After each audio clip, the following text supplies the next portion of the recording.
आज हम कबीर जी की साखी पढ़ेंगे। पहली साखी। ऐसी वाणी बोलिए मन का आपा खोई, अपना तन शीतल करे औरन को सुख होई। वाणी का अर्थ है बोली, आपा अहम अहंकार, तन शरीर, शीतल ठंडा, औरन को यानी कि दूसरों को। इसका भावार्थ इस प्रकार है। प्रस्तुत दोहे में कबीर ऐसी वाणी बोलने का आग्रह कर रहे हैं जो मन के अहंकार को दूर करती है, जो अपना तन तो शीतल रखती ही है, साथ ही दूसरों को भी सुख प्रदान करती है। यहाँ शांत रस है।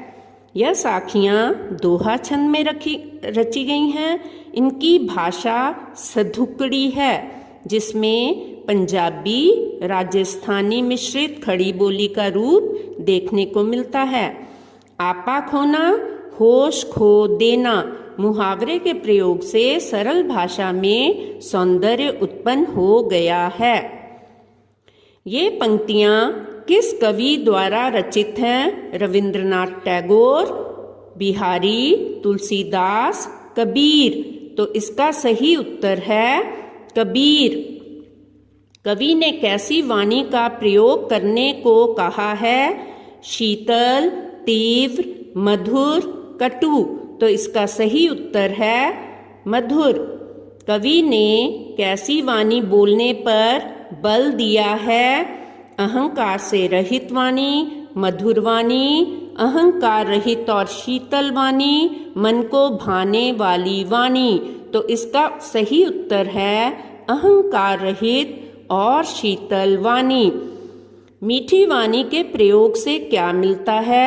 औरों को दुख और अपने तन को शीतलता, औरों को सुख और अपने तन को शीतलता, औरों को सुख और अपने तन को दुख, सभी को कष्ट होता है।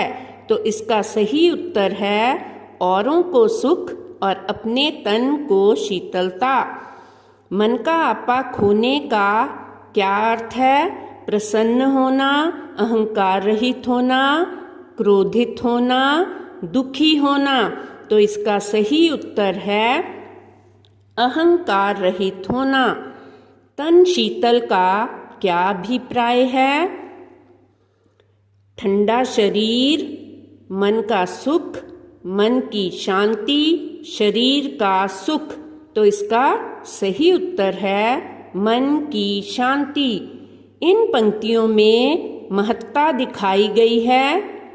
नंबर 1 मधुर वाणी की, अहंकार रहित होना, ईश्वर भक्ति की, अहंकार युक्त वाणी की।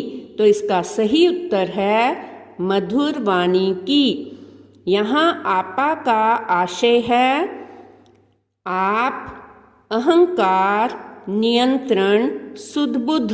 तो इसका सही उत्तर है अहंकार। कस्तूरी कुंडली बसे मृग ढूंढे वन माही, ऐसे घट घट राम हैं दुनिया देखे नाही। तो अब दूसरे पद में हम इसके पहले शब्दार्थ जानेंगे।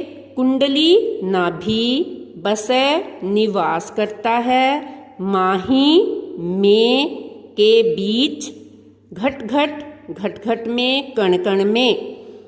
भावार्थ प्रस्तुत दोहा कबीर द्वारा रचित है। यहाँ कबीर के अनुसार मृग की नाभि में कस्तूरी का वास होता है, पर वह उसे वन में ढूंढता है। इसी प्रकार राम भी घट घट में बसे हैं, परंतु दुनिया उसे देख नहीं पाती। अर्थात ईश्वर भी हर मनुष्य के हृदय में बसे हुए हैं, परंतु वह विषय वासनाओं में फंसकर उसे पहचान नहीं पाता और आडंबरों में डूबा रहता है। यहाँ पर सधुकड़ी भाषा का प्रयोग है। मृग, कस्तूरी, कुंडली आदि प्रतीकात्मक शब्दों का प्रयोग रहस्यवाद से उपजा है। कस्तूरी, कुंडली दुनिया देखे, द वर्ण की पुनरावृत्ति होने से, क वर्ण की आवृत्ति होने से यहाँ पर अनुप्रास अलंकार का प्रयोग है। घट घट में पुनरुक्ति प्रकाश अलंकार का प्रयोग हुआ है। कस्तूरी क्या होती है? यह कहाँ रहती है? सुगंधित पदार्थ घर में, मृग की जाति वन में, सुगंधित पदार्थ मृग की नाभि में, मृग की जाति कुंडली में। तो इसका सही अर्थ है, सही उत्तर है सुगंधित पदार्थ मृग की नाभि में, यानी कि ये सुगंधित पदार्थ हिरण की नाभि में पाया जाता है। कस्तूरी और मृग के उदाहरण से कवि ने क्या समझाया है? ईश्वर का वास कस्तूरी में होता है, ईश्वर का वास मृग में होता है, ईश्वर का वास संसार में होता है, ईश्वर का वास मनुष्य के भीतर होता है। तो इसका सही उत्तर है ईश्वर का वास मनुष्य के भीतर होता है। मृग किसका प्रतीक है? अज्ञानी जीव का, भक्त का, आध्यात्मिक जीव का, भ्रष्ट जीव का। तो इसका सही उत्तर है अज्ञानी जीव का। राम कहाँ बस रहे हैं?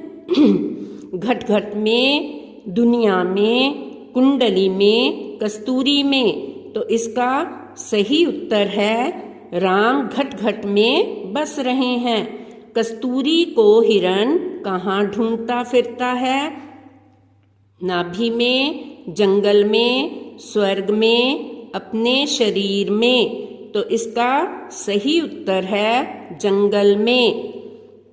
कस्तूरी कुंडली में कौन सा अलंकार है? अनुप्रास, उपमा, पुनरुक्ति, मानवीकरण।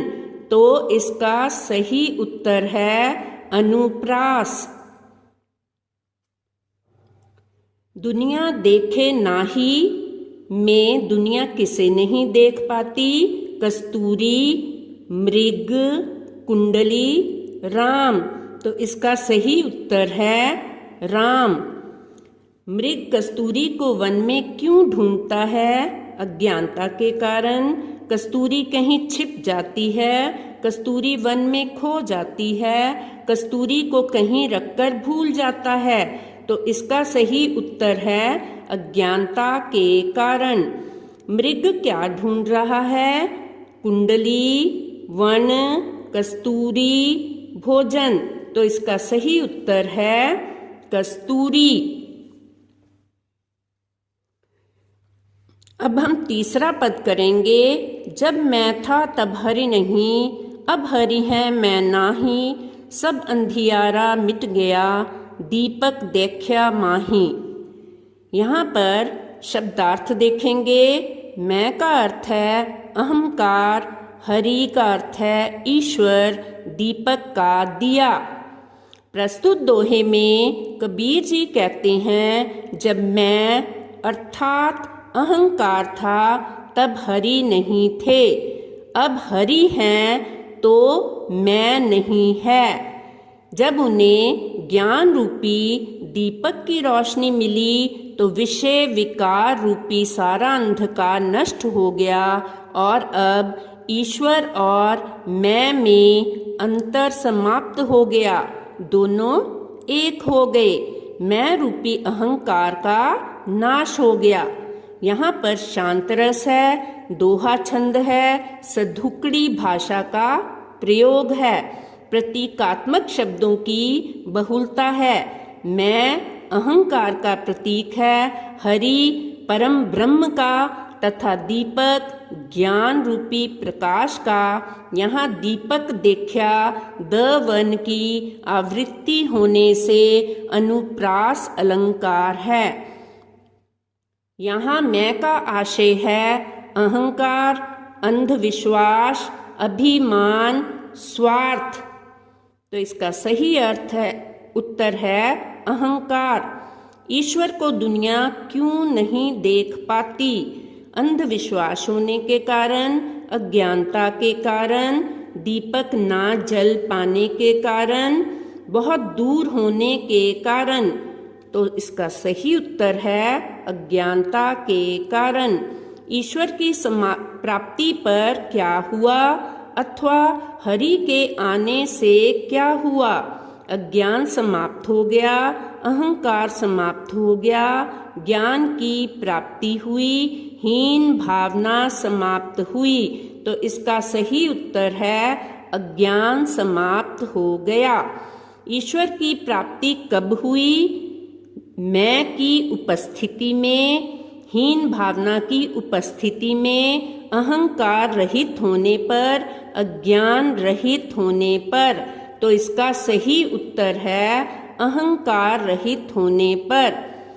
अंधियारा मिटने का आशय है अज्ञान नष्ट हो गया, ज्ञान का दीपक जल गया, ईश्वर की प्राप्ति हुई, अहंकार मिट गया।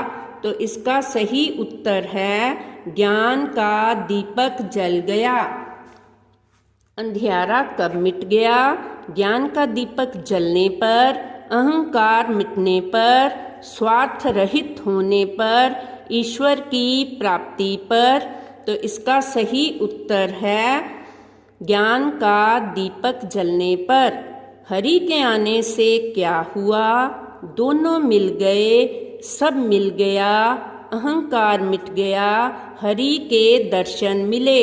तो इसका सही उत्तर है अहंकार मिट गया। अंधियारा और दीपक किसके प्रतीक हैं? अंधेरे व प्रकाश के, बुरे और अच्छे के, अज्ञान और ज्ञान के, प्रभु और प्राप्ति के।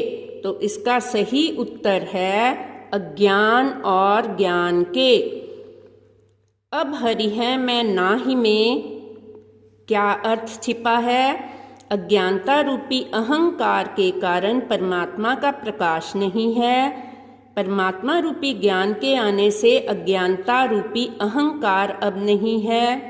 परमात्मा रूपी ज्ञान के आने से अज्ञानता रूपी अंधकार अब नहीं है।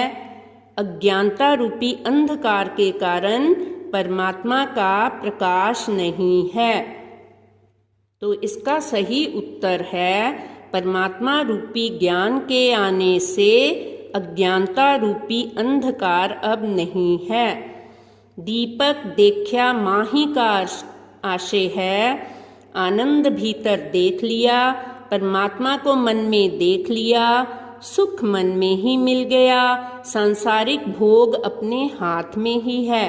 तो इसका सही उत्तर है परमात्मा को मन में देख लिया। इस वीडियो को पसंद करने के लिए धन्यवाद। अगर आपको पसंद आई है तो कृपया लाइक, शेयर और सब्सक्राइब कर दें।